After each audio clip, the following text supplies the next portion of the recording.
Nice. That was a trip. 师祖下来救我！母亲， They're all alive.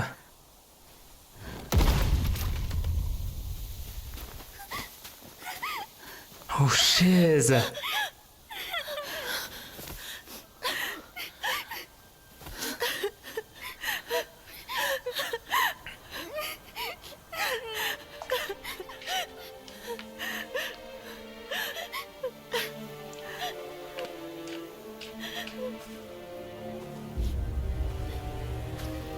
Pixie. “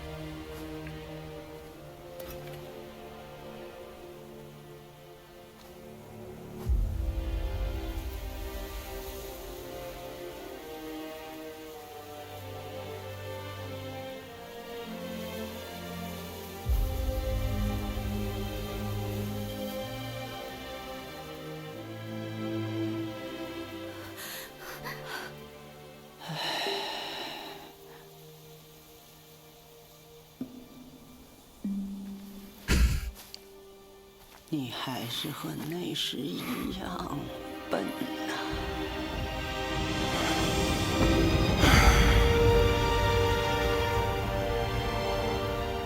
母亲，母亲，母亲！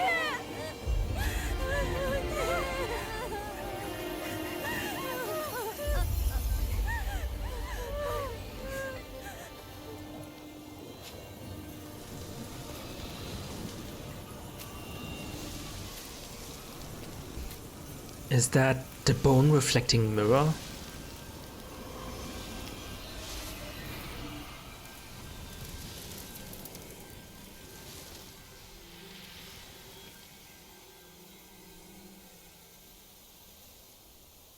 It's lotus root? Is that the artifact?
Oh, that was Pixie?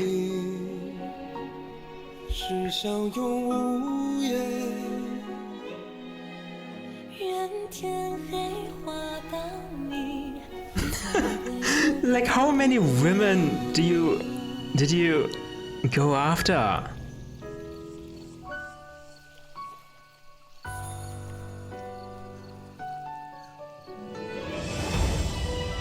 Another one? What is even happening?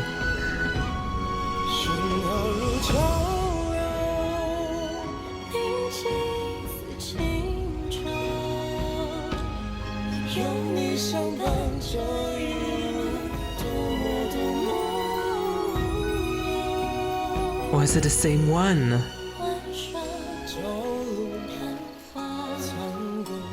Is it the same one?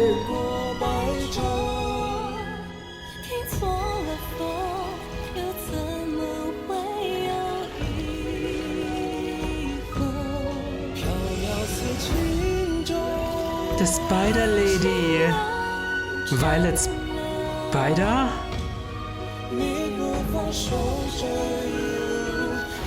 What are they even doing? 活着爱中绽放，活着不是永远无分下一世回眸。真情满路假意围攻，相守，今生有求，下雨时相遇，请别再回。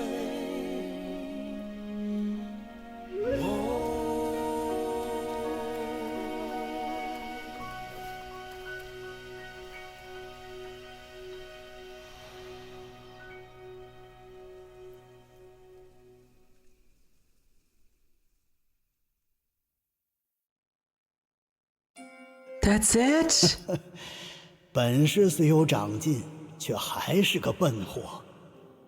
这番不但伤了悟能与他的小情人，还毁了人家的大阵，罪过，罪过！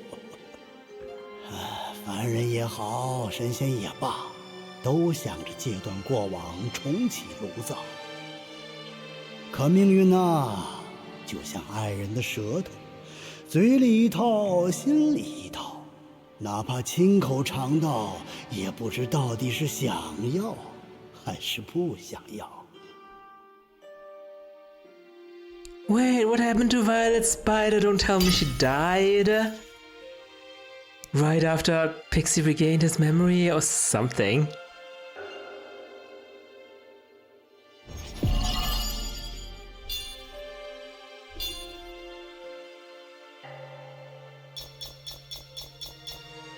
What did we get? What is this? One of the 1,000 eyes of the boss that we defeated. Okay. How random. Okay. Cool.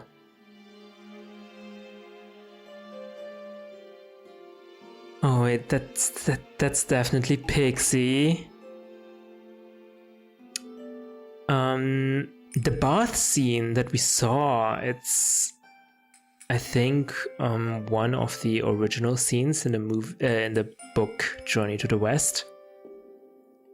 Also, if I remember correctly, Pixie and Wukong killed all the spiders. But apparently in this one of them survived and even had offsprings. Not sure what the implication is. I mean, during our fight with Violet Spider, or before our fight with Violet Spider, she showed Pixie her offspring, the youngest one. Like, what is the implication of that? Does she mean to say that Pixie is the father of that spider? How does that even work? Oh god, we have several Sun Wukongs here. This one here. Oh, that's not Sun Wukong. But oh, do we only have one Sun Wukong? This is a 1,000-eyed Taoist.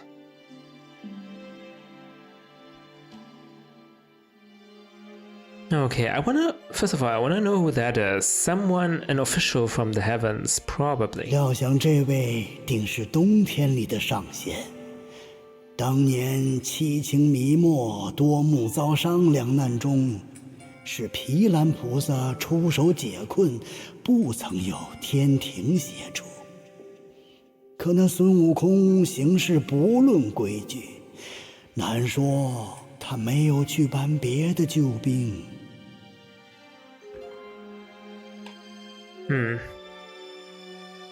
So this is someone who helped Sun Wukong in defeating the 1,000-eyed Taoist.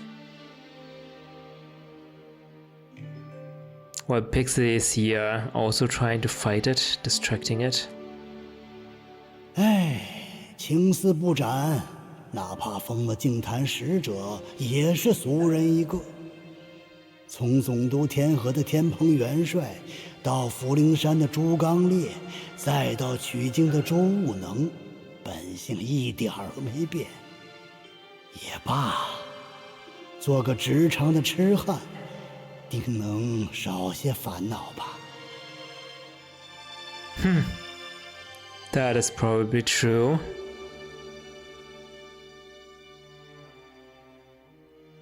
Oh, who's that? 天庭的官职亘古不变，然则神仙之位，却未必总是同一人所居。这些个蜘蛛精亦如是，更迭不休，一代又一代。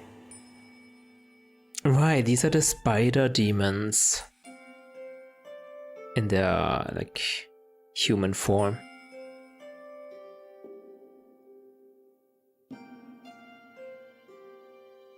And last but not least, oh, who's that? I don't know. 当年这蜈蚣精被毗蓝菩萨收服，囚在紫云山，是上方求请，方得生还。神仙做事多让耳目代劳，本尊坦然自若，如下棋一般。可怜那些棋子啊，他们明明自知是棋子，却心怀侥幸，甚至以此为傲。All just pawns in a game.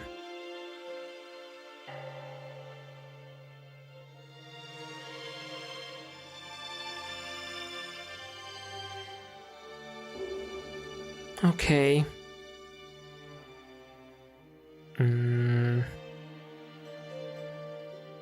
Let's look at the artifact. 蛇藏丝 tongue tastes thoughts or something.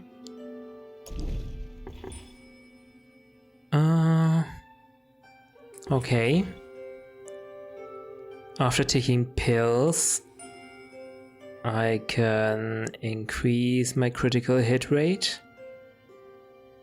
Next time.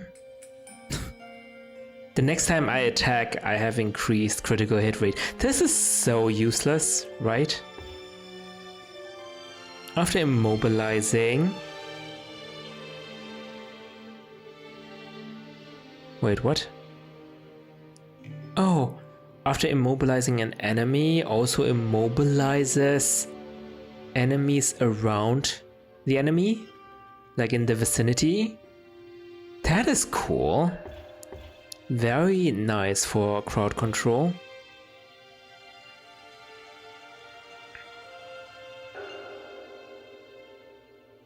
What?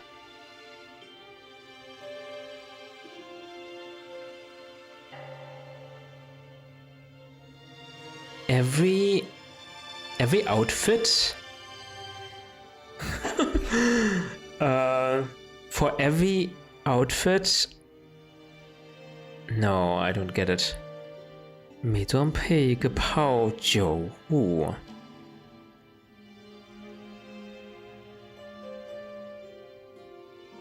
I can increase my health regeneration amount depending on the number of outfits or the number of wine soaks. Not sure. Yeah, mobilizing all enemies in the vicinity sounds good.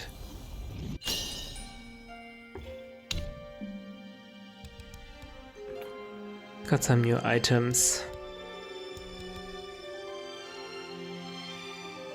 Golden pupil.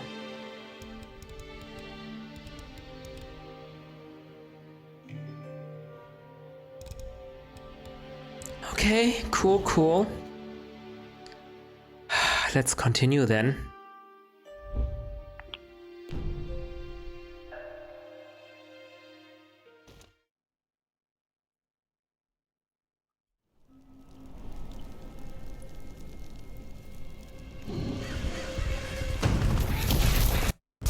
Oh wow.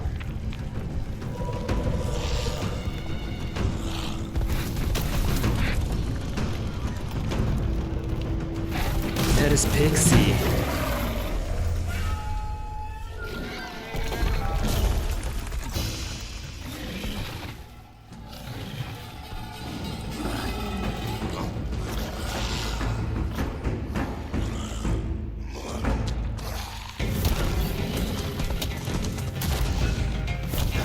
Nice.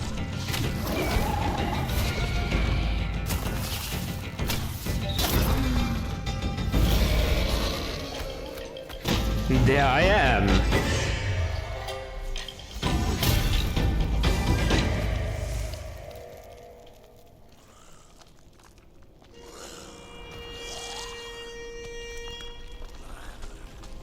What are these guys? Zombies?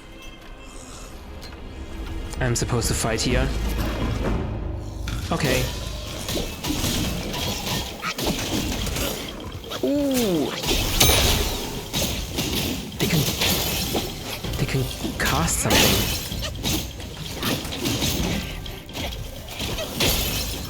No, these are zombies from the second chapter, right?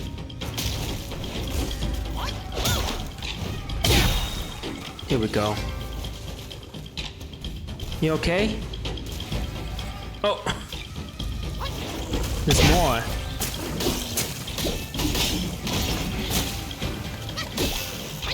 Okay, we need to deal with that archer.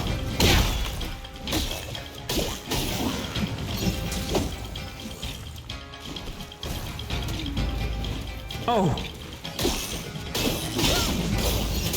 Nice.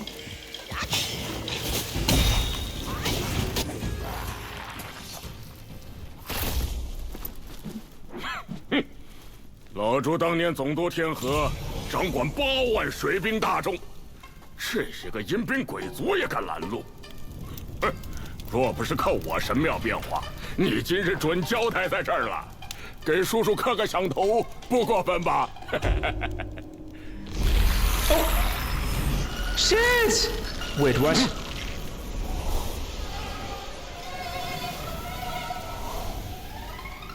Oh, that is definitely not okay. 吃过一回亏，再无第二回。这等撒煞倒虚之徒不足为惧。我先过去探个实信，你小子速速跟上。No, wait, what? Pixie! God damn it, Pixie, we need to talk. We need to talk about what happened last chapter at the end. What the heck was that? You slept with so many girls, and this one girl fell for you or something. And now you're just letting her die, not even reciprocating.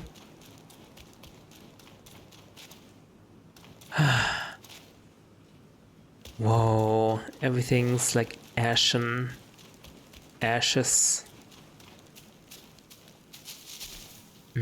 Okay. You know what? We need to first find a shrine, and then we can worry about the rest. I can't believe Pixie just went ahead without me yet again. Like, why even have him here if he's not even around? Right? Are we just not gonna talk about last chapter or what? Wait, where am I supposed to go? Like inside? Wait, I thought I was supposed to go the other way. Oh yeah. Oops. Inside this gate.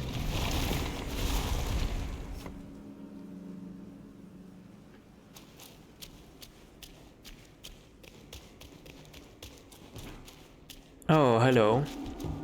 You're one big guy. Oh, you are fast. You are a fast big guy.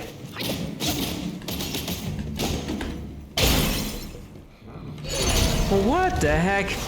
Every time I use the Wandering White, the game is kind of freezing for a bit. The game freezes for a bit. I don't know why. What gives?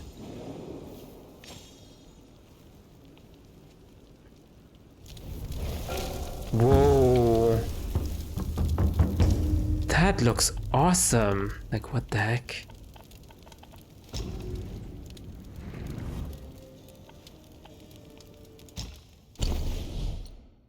Can I craft something new? Yes. I can't craft it right away. I need this. I think I can buy this actually. 100 eyes. Spider Immortal, 100 eyes.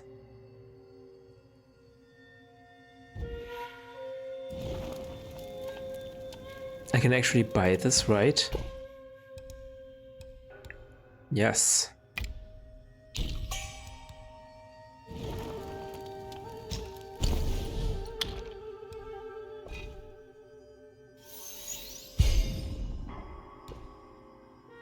That costs a lot. I'm broke. Well, not really. Okay. And I can craft some armor. Oh, that looks nice. +3 defense, +7. +3, +4. Okay, we'll get the +7.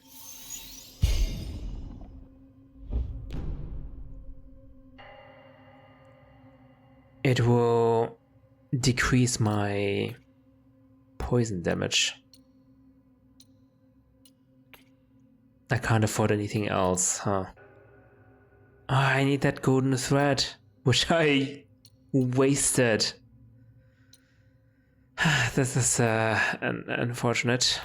Very unfortunate. Oh, can I buy golden threads? Let's check that out. I can buy 2 of them. Holy crap. Oh, can buy 6 of those? Let's do it. Oh, these are fire-related plants. Interesting. Oh, probably I don't have money to craft these anymore. Oh, yes, I do. Okay. +3, +4. Let's do leg braces for now. Now I'm broke. Almost. I can't afford this. Can still afford this. 2,000 gold. I mean, whatever the currency is here, it's not gold. I don't have any materials. I don't have any pills. Holy crap. I don't have any skill points. Let's switch back to rock solid, maybe. I don't think anyone's gonna be impressed with Ring of Fire here in this fiery world. Oh. Hello! Okay. They seem to be controlled by something. Right? Alright, it is time to read the portraits of our enemies of the last chapter, as always. I imagine we have a lot of things to read. Let's just ignore the lesser demons for now.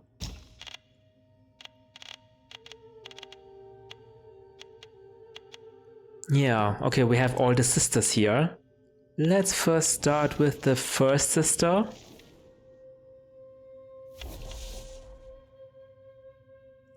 The eldest sister of the Zhu family was gentle and serene, caring for her younger sisters like a mother.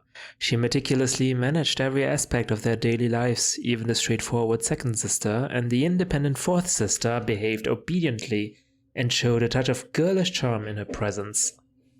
Each day, she oversaw the cave's catering, everyone's clothing, and was the go-to for disputes, illnesses, joys, and sorrows, keeping her busy from dawn till dusk.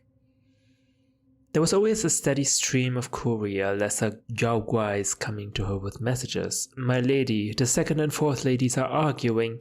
My lady, the fifth lady scolded a weaver and now they need an extra hand. Can someone be sent? My lady, the sixth lady injured herself while practicing and asks for you to come and have a look." One day, the lady of the house, her mother, called her to her side. As soon as she stepped into the hut, the tranquil scene of her mother admiring the flowers under a tree caught her eyes. Her mother waved her over, saying, "The flowers in our abode are more beautiful than those in the upper realm." Meanwhile, outside the hut, the lesser demons in charge of catering was waiting for her to decide the menu, and the steward overseeing the cocoons was waiting to report matters. The elder sister asked, "Mother, is there something you wish to instruct me on?" Her mother gently took her hand and said, "I just want to accompany me in admiring these flowers." She smiled warmly, adding, "I worry they will wear you out." The elder sister looked at her mother and was suddenly transported back to many years ago when her mother had held her hand in the same way as they admired the peach blossoms together. The flowers were beautiful then, and so was her mother. Oh, that is so nice. The second sister, yeah, she's a little bit standoffish, right? The second daughter of the Jew family was raised as a boy from a young age. She managed the finances and trades for the cave. Due to her straightforward and generous nature, she had the most interactions with the stewards outside the mountain and the lesser yaoguais in the village of Lanxi. Because she was busy with numerous affairs, the lesser demons had fixed times to report and offer tributes to her. Most of these demons, who were on good terms with her, both respected and feared her. They believed that the capable and strong-willed lady might one day become the lady of the cave. If that happened, anyone fortunate enough to marry into the family could become a lord by association.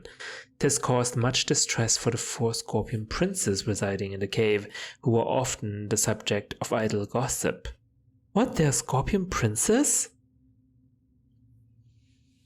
The second sister paid no mind to such rumors. Among the 4 sons of the Scorpion Lord, she favored only those who were the most helpful to her. A few days ago, she had acquired a celestial vine seed from somewhere and planted it in a private courtyard within the cave, assigning the eldest Scorpion Prince to guard it. The eldest Scorpion Prince, delighted, assumed this meant the second sister had feelings for him. One day he approached a 100-eyed Taoist master asking for help in matchmaking. The master laughed and shook his head, saying that a woman with such a strong will would only look down on him more if he sought someone else's help in proposing. He advised the prince to come up with a plan on his own.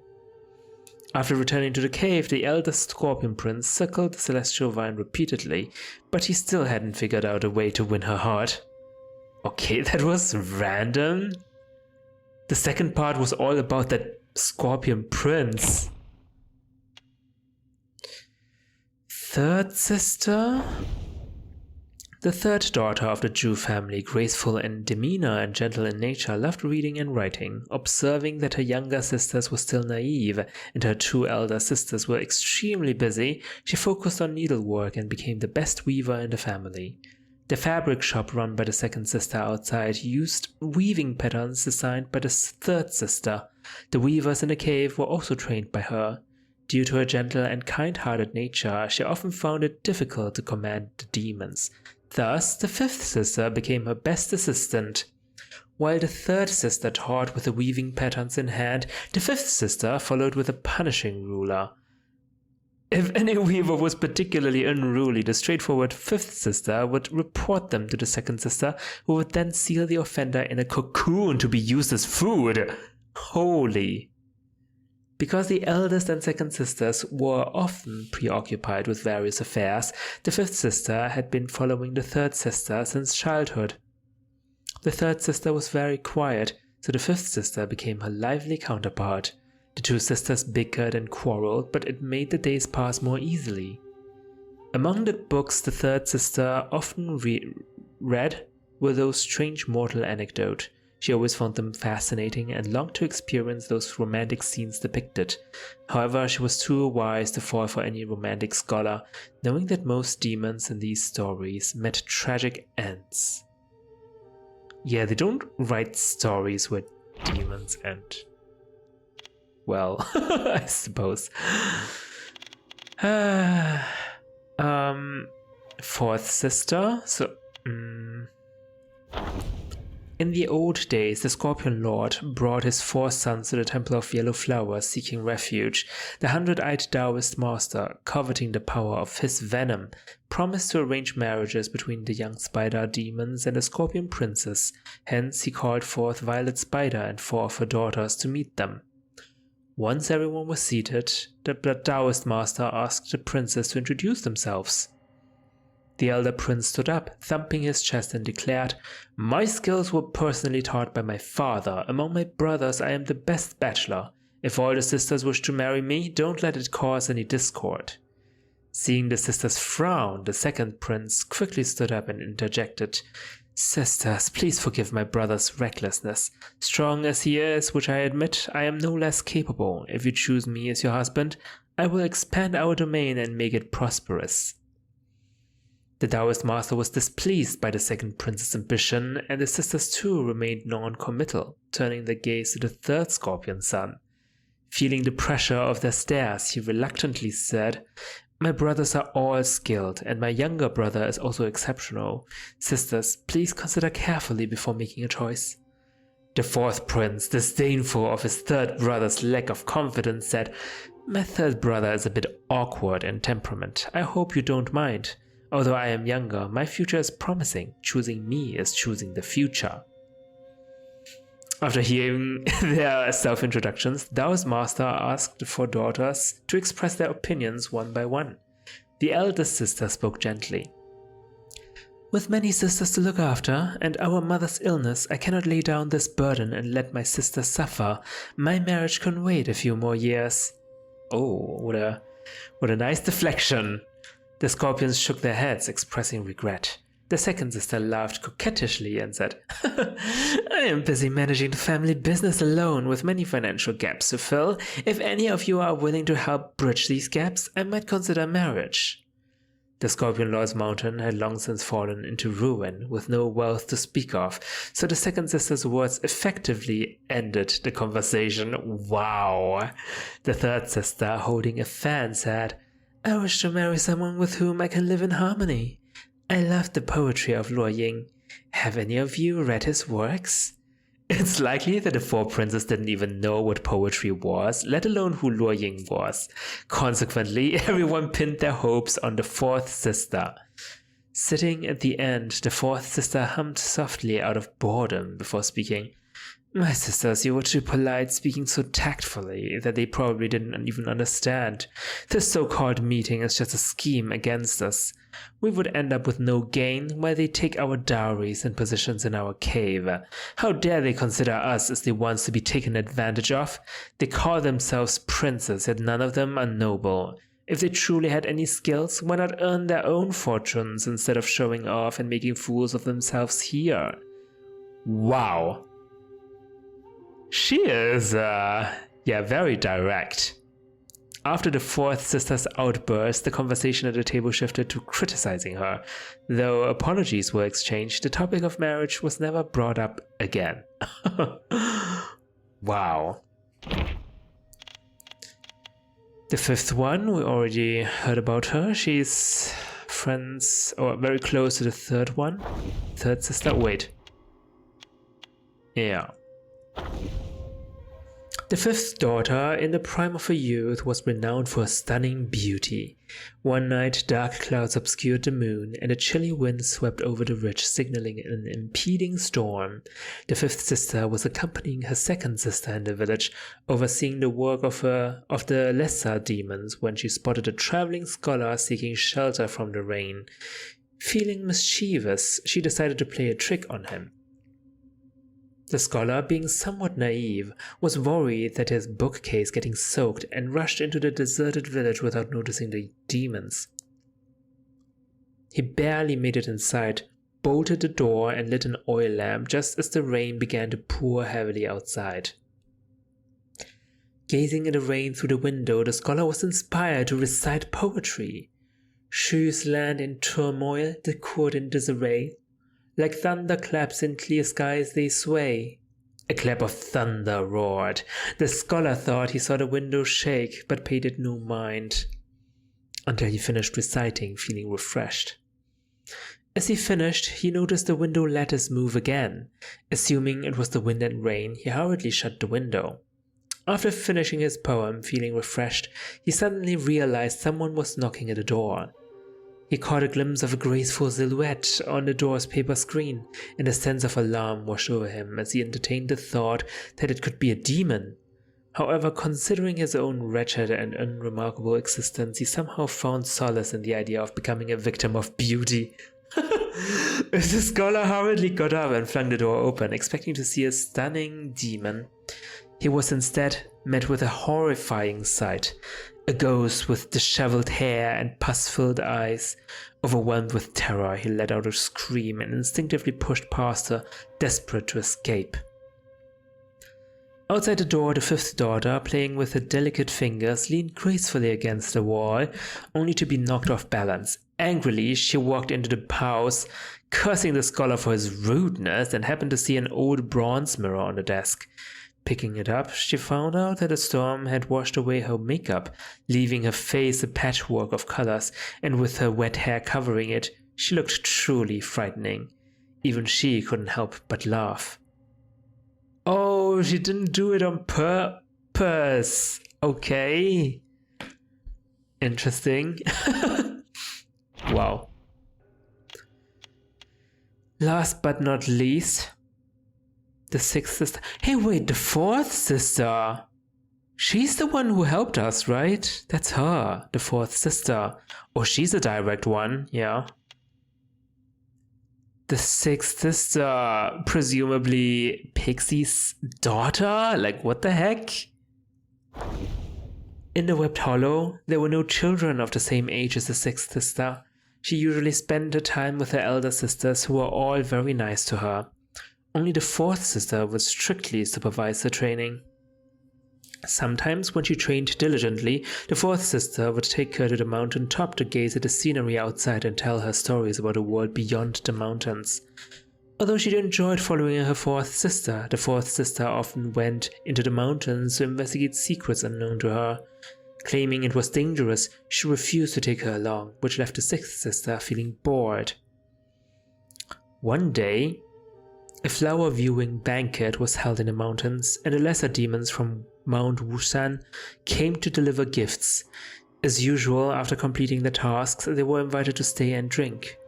The elder sisters were busy entertaining guests and taking care of their mother, so the sixth sister wandered off on her own. The steward demon, unable to refuse her, had to accompany her around the cave for a while. Two drunken pig demons saw the sixth sister and pointed at her, saying, "Is that the one?" The other pig demon replied, "Yes, that's the one." Feeling annoyed by their comments, the sixth sister retorted, "Why are you pig demons pointing at me? Why are you menace? And what did you mean for this and that?" The steward demons tried to signal the pig demons to shut up, but they continued, "Little girl, let us tell you a secret that everyone knows but you." The steward demon quickly tried to intervene, but the sixth sister earnestly said, "Go ahead." The two pig demons laughed and said, "Your father is a pig just like us. You are a relative of our old pig family." Oh my god.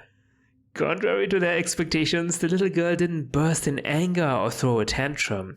Instead, she pouted and spoke with a dismissive tone, saying, "You must be attempting to establish a connection with me because you lack skill in your craft and seek to exploit me.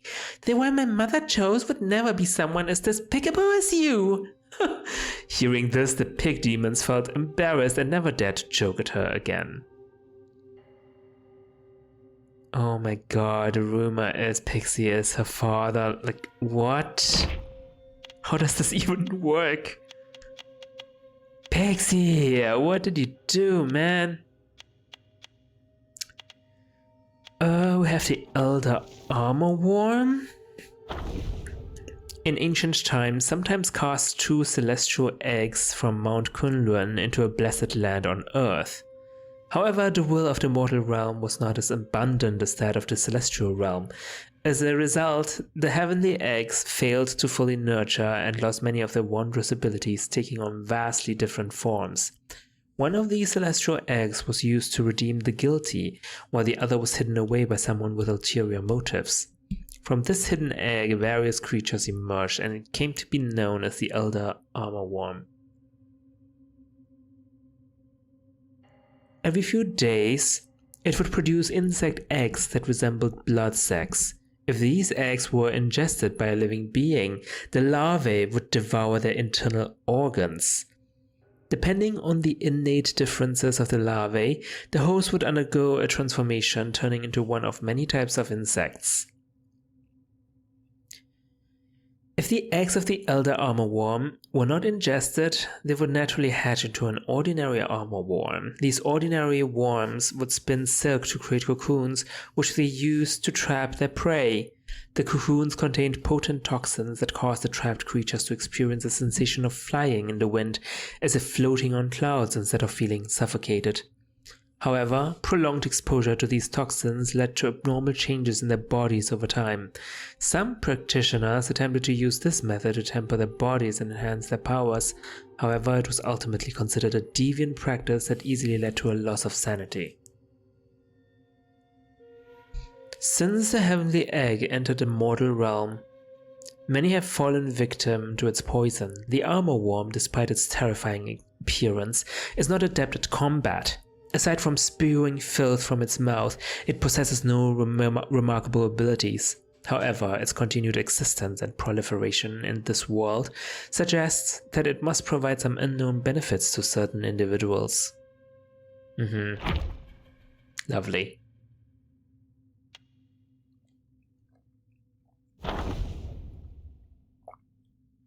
Centipede Demon. In bygone days, a young man embarked on a journey to the webbed hollow seeking vengeance. The Coiled Silk Cave. However, his quest took a dark turn when he was captured by demons and thrown into the Bone Vault. Falling into a deep pit, he landed in a lair of large insects. Despite suffering a broken leg, he managed to survive. As he looked around, all he could see was skeletons and remains, filling him with despair. In the midst, he felt a sharp pain in his leg. A massive centipede, as long as a person, had bitten him and torn off a piece of his flesh to devour. Filled with terror, the man instinctively grabbed a stone and viciously crushed the centipede until it burst apart. Only then did he realize that the stone he used was a human skull, which he quickly discarded. To his surprise, he noticed that the pain in his injured leg had subsided. Curiously, he applied some of the centipede's pus to his scraped arm, and the pain diminished, likely due to the numbing effect of the venom. This revelation sparked an idea. He tore strong silk threads from the cocoon surrounding the pit and found 2 leg bones to serve as support for his broken leg. Exhausted from the ordeal, he rested, but soon heard rustling sounds around him. He searched for the source of the noise, but it abruptly ceased. Suddenly, a giant white ball descended from above, bouncing several times before unfurling into a massive centipede, hundreds of times larger than the first one. Swiftly, the young man curled himself into a ball, mimicking the centipede's movements to confuse the colossal creature. At that moment, more objects fell into the pit, empty skins and remains. From them emerged a swarm of smaller centipedes feasting on the discarded scraps. They passed by the young man, mistaking him for one of their own. Realizing this, he began to imitate their behavior, observing their habits and assimilating into their society. After 10 days, he finally managed to escape. What the heck, okay? Basking in the daylight, he came to understand that dwelling on the past would not allow him to live a fulfilling life. Returning to his hometown, he sought to lead a peaceful existence. However, the weavers, aware of his visit to Zeus' estate, gathered at his doorsteps, demanding that he retrieve treasures from the estate. Forcing to hide from them, he found no respite from the turmoil that surrounded him.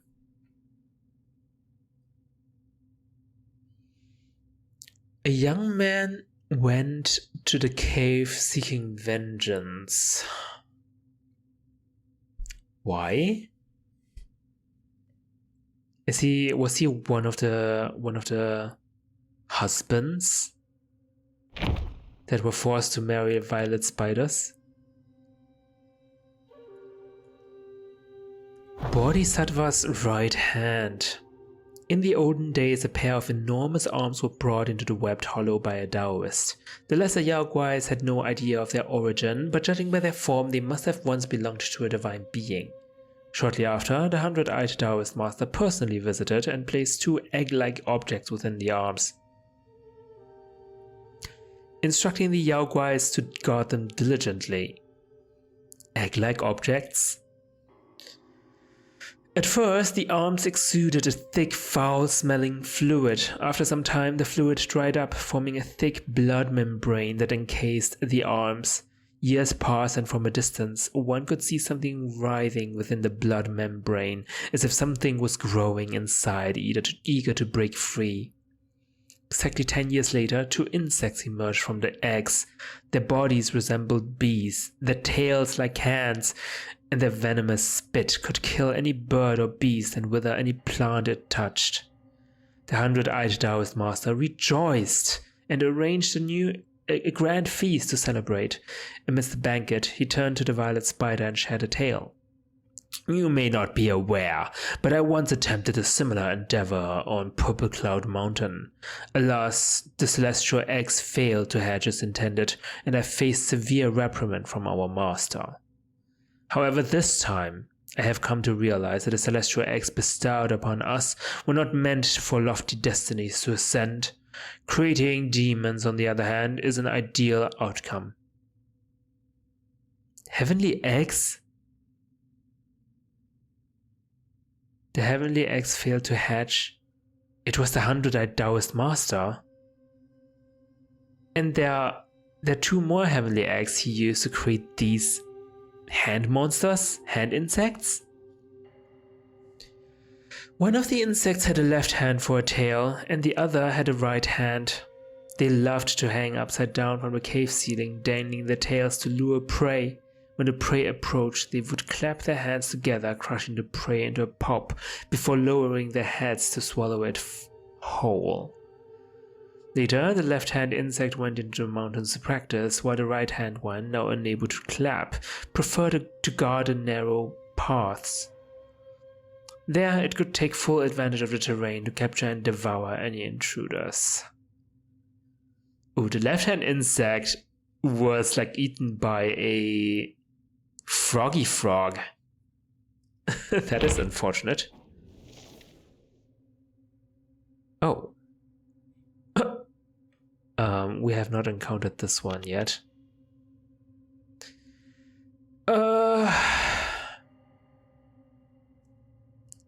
Tides. Tide within tides. Continuing from the previous story, the Taoist was rescued from the cold pond by monks who carried him into the mountains.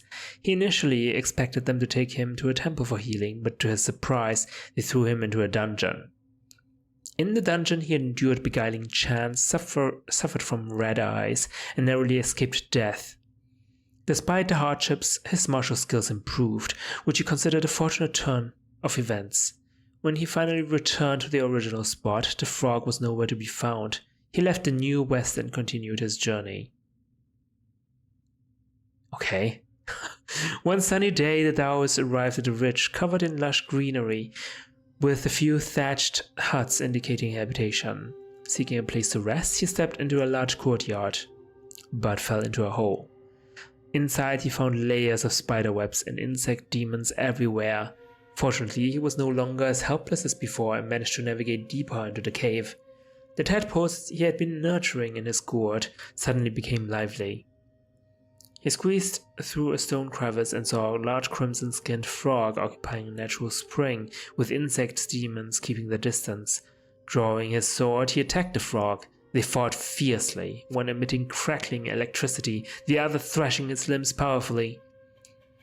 As they reached a stalemate, the frog opened its mouth and extended a left hand from within, striking the Taoist's face and sending him aback.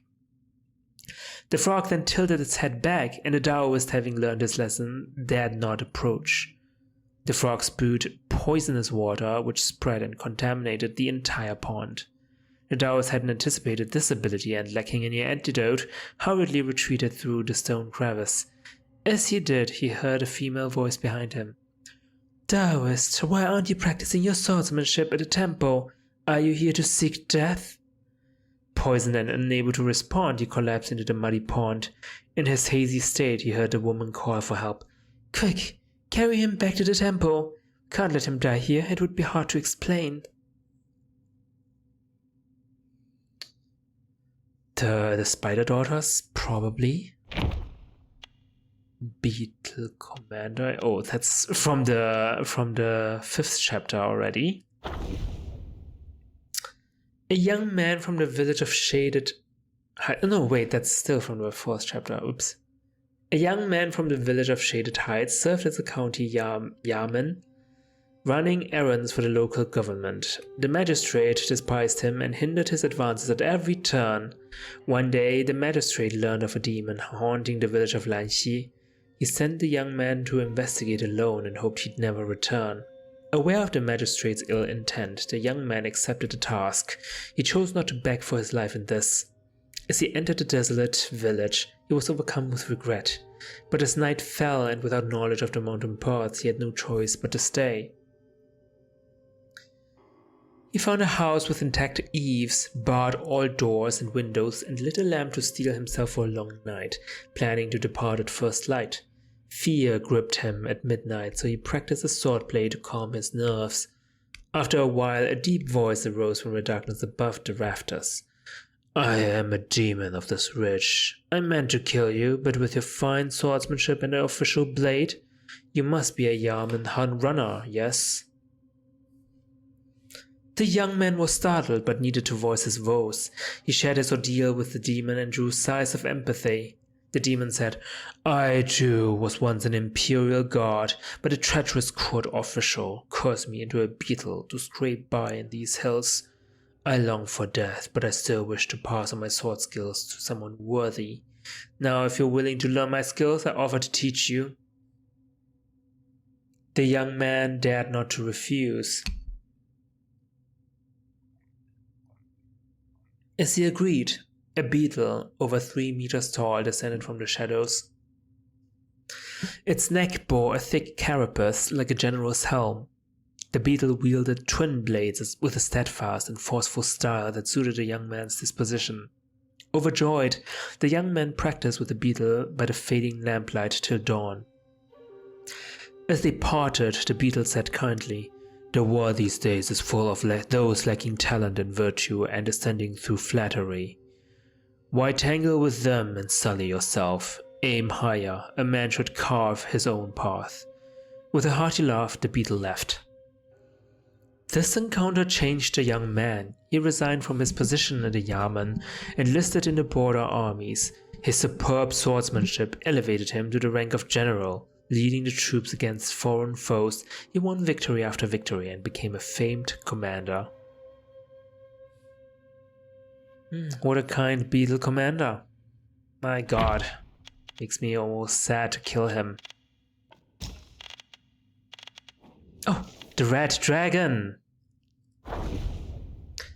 After the case of the old Dragon King of Jing River was settled, the Dragon Princes found themselves facing an uncertain future. Following the journey west, rewards were given based on merit, but only the Dragon Princes alone awaited judgment, heightening their anxiety. They sought out Yuan Shoucheng and asked him for a sign of their fortunes. The signs showed the dragon lies hid, not a time for action, which became a thorn in their hearts. Among them, the most concerned were the 4 dragons who governed the 4 rivers and knew well the might of those above. They took the initiative to resign, hoping to save their lives by retreating. Yet the letters they submitted were all returned. Time flew by, and one day Yuan Shoucheng sought out the 4 dragons. He relayed that the signs had shifted to "The dragon lies hid, it stirs in the deep." indicating a favorable time for action. Upon hearing this, the 4 dragons left their underwater abode and went their separate ways to plan their next moves. Red Dragon was quite astute. Knowing that Black Bear Demon was greedy for treasures and had the protection of Guan Yin, he bartered all his valuable possessions with Black Bear Demon in exchange for an ideal cave nestled in the mountains. Afterward, he went into seclusion into the cave and slept for many years. One day he awoke and wanted to soar up to the sky, but he found that he could hardly climb the clouds. He remembered an ancient saying: when a dragon wishes to ascend to the sky, it must first climb the clawwood. He wielded his thunderbolt tail to carve out a set of clawwood in the mountains to help him fly, but it was still to no avail. He was unwilling to accept defeat and sought help from Black Bear Demon. Although Black Bear Demon was not good at flying, he couldn't resist the chance for profit that presented itself. He sold the Bosan censer he had brought from Guan Yin's place to Red Dragon, claiming that the censer would create clouds and smoke. He cited a passage from ancient texts to persuade him. A dragon cannot traverse without clouds. Red Dragon believed this to be true. He embedded the censer on his back and burned his will to forcibly create smoke from it. When one censer was not enough, he added another. Each time the censers emitted smoke, they greatly consumed his will, yet the help they provided was very limited. Although Red Dragon could use it to fly again, the flight could never compare to that of the olden days. He could only reside warily among the clawwoods. Alas, to think that a world harbors such vexing realities. A skill once mastered can fade with neglect. Such is the nature of all knowledge. If not applied, it withers away to nothing in the end. How lamentable. Wow, a story with a moral.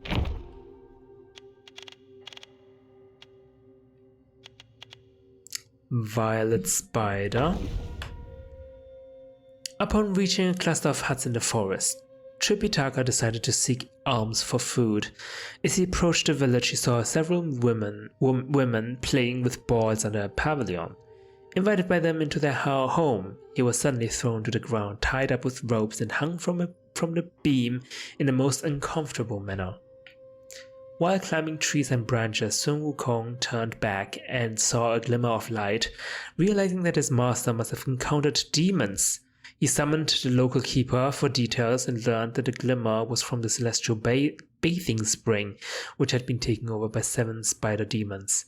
Knowing that they bathe 3 times a day, Sun Wukong transformed into an eagle, swooped down and stole all of their clothes from the wreck. Pixie, seeing so many women's clothes, persistently inquired and learned that 7 demons were bathing. Overjoyed, he rushed to the spring. Without any hesitation, he stripped off his black garb and jumped into the water, transforming into a catfish demon. The spiders tried to catch him, yet none of them succeeded. Recognizing one of them as an old acquaintance, Pixie mischievously swam around her legs.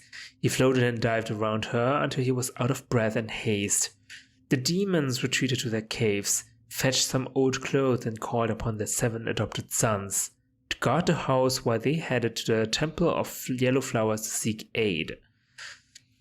Meanwhile, Pixie retraced the steps and reunited with the Fellowship. Together they defeated the insect sons and freed their master.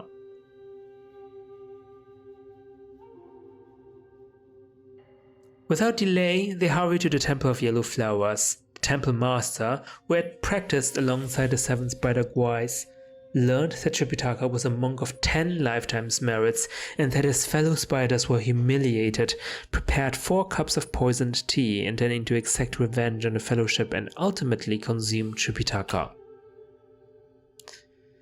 However, Sun Wukong saw through the ruse, overturned teacups, and defeated the spider demons, forcing them to retreat. The Taoist master then engaged, prompting Wukong to order a pixie to eliminate the 7 spider demons in his stead.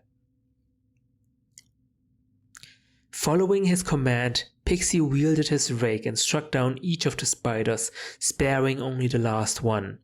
Remembering their brief affair in the water, he hesitated and, with a final thrust of his rake into the ground, told her to flee for her life.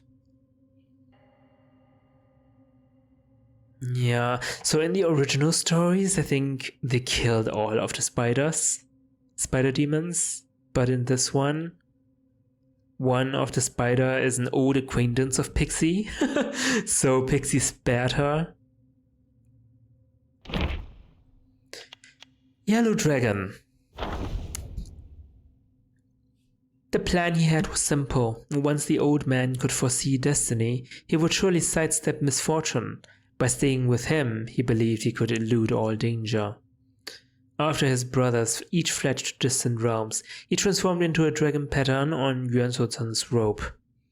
For the next 100 years, he followed the old man across the vast lands, watching him decipher omens and foretell futures. But what good did his words change? Most in their hubris fell into the same snares. Whenever this occurred, the old man would seek refuge in drink. By fortune's grace, he possessed a gourd that brewed its own wine, and thus he often drowned his sorrows in a self-spun stupor. Oh, the gourd Taoist is Master Yuan, I guess. So he was a pattern on Master Yuan's robes all this time? In his drunken haze, the old man would often converse with the shadows. At times he would mutter wistfully, "What use is it to see through the game if you cannot play it? And if you do not enter the game, what is the use of her at all?" At other times he would be spirited and cheerful, exclaiming, "With life and death both predetermined, so why not be bold and give it a try?" Occasionally he would speak with a heavy heart. "What's done shapes what's to come. How many can truly defy destiny?" And sometimes he would sigh and question, "If you could predict where you would die and deliberately avoid it, could you really escape?" The dragon often wondered if these words were meant for him, but since the old man never exposed or drove him away, he assumed the old man was just rambling. As time went on, these words gnawed at his heart, leaving him torn and unable to decide whether to leave.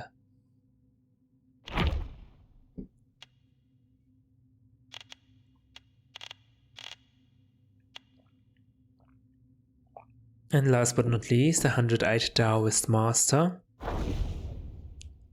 Will this work?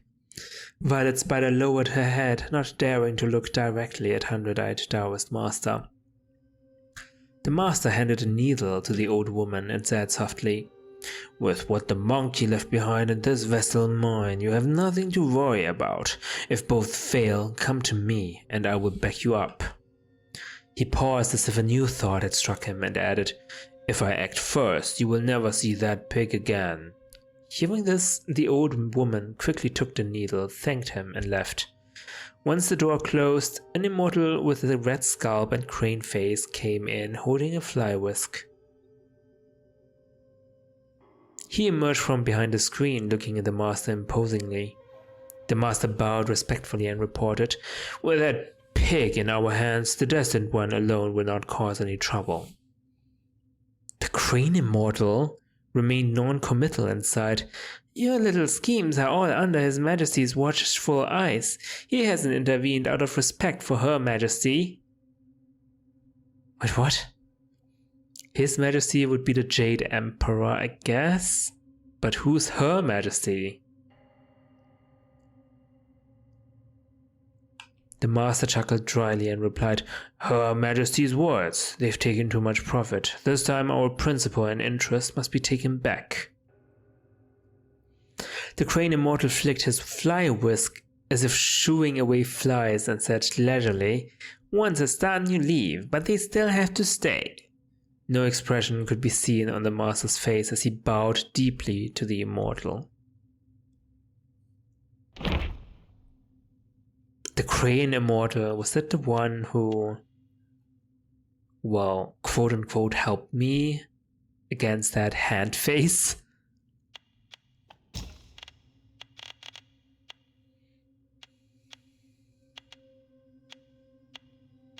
We have Pixie.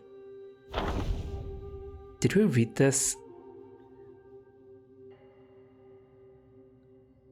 In the highest sky above the jade pool, amidst the swirling clouds and mist, celestial maidens flitted to and fro.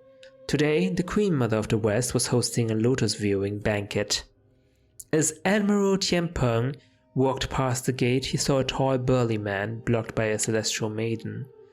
Admiral Curtain-Raiser. Oh, Admiral Curtain-Raiser, the maiden said in a polite but cold manner. Without a handwritten invitation from the Queen Mother, you cannot sit by the pool. If you don't mind, why not take a seat in our side hall and have some tea? The burly man responded in obedience, but his gaze fixed in the main hall. Admiral Tianpeng was the last incarnation of Pixie, the human incarnation. At such behavior, Tianpeng subtly shook his head, a faint smile playing on his lips. He presented his invitation to the other maiden at the gate and strode in, his head held high. The banquet was in full swing, with heavenly officials exchanging toasts, the joyful laughter resonating throughout the hall, creating an atmosphere of mirth and merriment. Tianpeng, an admiral who guarded the heavenly river, seldom attended such festive gatherings. However, he managed to greet everyone as he was well acquainted with them all while mindful not to overindulge in wine. The god of longevity stood beside the Queen Mother, stroking his beard, and chuckled. Such extravagance! I wonder how would the peach banquet surpass it? A constellation officer standing nearby chuckled at the elder's concern. Elder, such worries are in vain. With the allure of those 9,000-year peaches, even a casual arrangement of tables outside the heavenly gate would draw the dignitaries from across the three realms, be they noble or humble, eager to partake in the taste. A red-faced immortal sneered. It's not the peaches they seek, but rather to bow before the Jade Emperor and the Three Supremes and worship the Buddhas of the West. Such assemblies are scarce pretext for them to curry favor and bask in the company of the divine. The Queen Mother spoke with solemn dignity. The peach banquet is no trivial matter. Our gathering today is but a prelude, a rehearsal of the rites and rituals that must be executed with exactness and reverence. Upon concluding her speech, the Queen Mother signaled to the Lord of Luna with a glance. With a few claps of his hands, a group of maidens dressed in white entered the hall. The maidens took their positions by the jade pool and began to play instruments, sing, and dance. Among them, one dancer, with hair like silver and a dress like clouds, stood out with her exceptional grace. Tianpeng had never seen the beautiful heavenly maiden so closely, and he was fascinated. A heavenly maiden in a violet gauze dress, holding an exquisite cup of wine with both of her hands. "Admiral," she softly called. Drenched in his fascination, Tianpeng took the cup from her hands, yet his gaze never left their white dancing sleeves. After the dance concluded, Tianpeng regained senses. He rose up to toast to the Queen Mother, yet the queue was long. By the time he reached the end of it, he found himself already outside the gate. Suddenly he heard someone shouting, "Shoes! His shoes!" He looked over and saw two heavenly officers supporting a drunken monkey as they hurried past. Tianpeng thought to himself, when will I ever get to be as drunk as that monkey?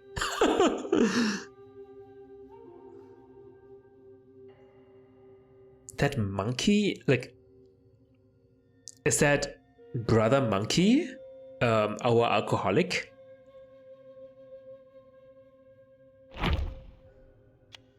We have the Crane Immortal.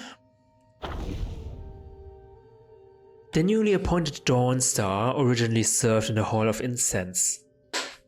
Now promoted, he had his first opportunity to tour the Heavenly Palace. Wait, Dawn Star is the one who went to Yellowbrow and never came back, right? As he exited the Celestial Palace, he was met with Crane Immortal, who first took him to the Heavenly Gate to be introduced to the captains of the court on duty and the 4 Heavenly Kings. They then visited the 33 halls and the 72 palaces, paying respects to everyone. The heavenly beings treated them with utmost courtesy, which greatly pleased the newly appointed constellation officer. After the tour, the Crane Immortal was about to personally escort the Dawn Star back to the Palace of Illumination. On the way back, the Dawnstar suddenly asked, I wonder if my predecessor was promoted or demoted. Could you enlighten me so I may know how to conduct myself in the future? The Crane Immortal smiled and said, he mingled too closely with the mortal realm, perhaps making some friends among the mountains and wilds. Now, having shed his celestial bonds, who can say where he revels in his newfound freedom?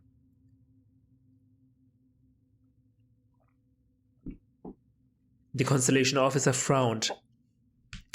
I heard that the Dome of Stars conducts roll calls daily. How could it be that the Constellation Officer left without anyone knowing? The Crane Immortal gently smoothed the wrinkles on the Dawnstar's robe and said somberly, if he hadn't left quietly, how would you be here now? Hearing this, the Dawnstar seemed to understand and did not pursue the matter further. Wait, what does that mean? What if he hadn't left quietly? Oh, I guess the implication is that he would still be the Dawnstar? The Constellation Officer, I mean? Okay. I don't know. I thought the Dawnstar went missing.